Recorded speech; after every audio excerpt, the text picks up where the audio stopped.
மாவட்டம் பழூர் காந்தி நகரைச் சேர்ந்த திராவிடமணியை போலீசார் அடித்து கொலை செய்த நிலையில் இதற்கு சீமான் கண்டனம் தெரிவித்திருக்கிறார்.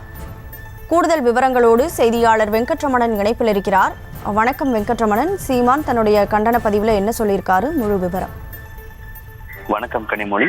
விசாரணை சிறைவாசி திராவிடமணியின் மரணத்திற்கு திருச்சி காவல்துறையின் கொலைவெறி தாக்குதலே காரணம் அப்படின்னு நாம் தமிழர் கட்சியின் ஒருங்கிணைப்பாளர் சீமான் எக்ஸ் வலைதள பக்கத்தில் ஒரு பதிவு ஒன்றை பதிவிட்டிருக்கிறார்.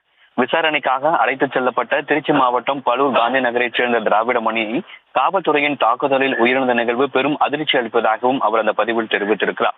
திருச்சி மாநகர் ஜெயர்புரம் தனிப்படை காவல்துறையினர் கடந்த 26ஆம் தேதி திராவிடமணியை சந்தேகத்தின் பெயரில் விசாரணைக்காக அழைத்து சென்றனர். 27ஆம் தேதி வரை போக்குவரத்து காவல் நிலையத்தில் வைத்து விசாரித்ததாகவும் அதன் பின்னர் 28ஆம் தேதி உயிரிழந்ததாகவும் தெரிவித்துள்ளனர். நல்ல உடல் நலத்துடன் இருந்த திராவிடமணி திருச்சி காவல்துறையினரின் கடுமையான தாக்குதலையே உயிரிழந்துள்ளதாகவும் அவரது குடும்பத்தினர் உடலை வாங்க மறுத்து நீதி விசாரணை கோரி போராடி வரும் நிலையில் திமுக அரசு இதுவரை எந்தவித நடவடிக்கையும் எடுக்காமல் காலம் கடத்துவது வன்மையாக கண்டனத்துக்குரியது என தெரிவித்துள்ளார். திமுக அரசு பொறுப்பேற்றது முதல் அடுத்தடுத்து காவல் நிலைய மரணங்கள் தொடர்ந்து வருவது அரசை பயங்கரவாதத்தின் உச்சமாகும். தம்பி திராவிடமணியின் எத்தகைய குற்றையும் புரிந்திருந்தாலும் சட்டப்படி நீதிமன்றத்தின் மூலம் தண்டனையை பெற்று தந்திருக்க வேண்டும் என தெரிவிக்கப்பட்டிருக்கிறது.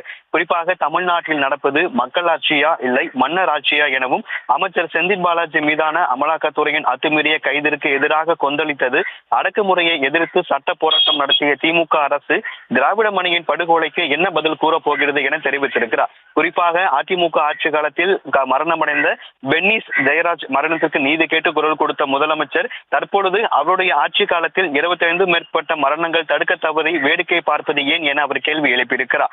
திமுக அரசு இனியும் காலம் கடத்தாமல் திராவிடமணியின் மரணத்திற்கு காரணமான காவல்துறைகள் மீது உடனடியாக கொலை வழக்கினை பதிவு செய்து அவர்களை கைது செய்வதுடன் விரைவான நியாயமான நீதி விசாரணைக்கு உத்தரவிட வேண்டும் எனவும் இந்த எக்ஸ்எல் பக்கத்தில் நாம் தமிழர் கட்சியின் ஒருங்கிணைப்பாளர் சீமான் அறிக்கையாக வெளியிட்டிருக்கிறார். கனிமொழி, தகவல்களுக்கு நன்றி வெங்கட்ரமணன்.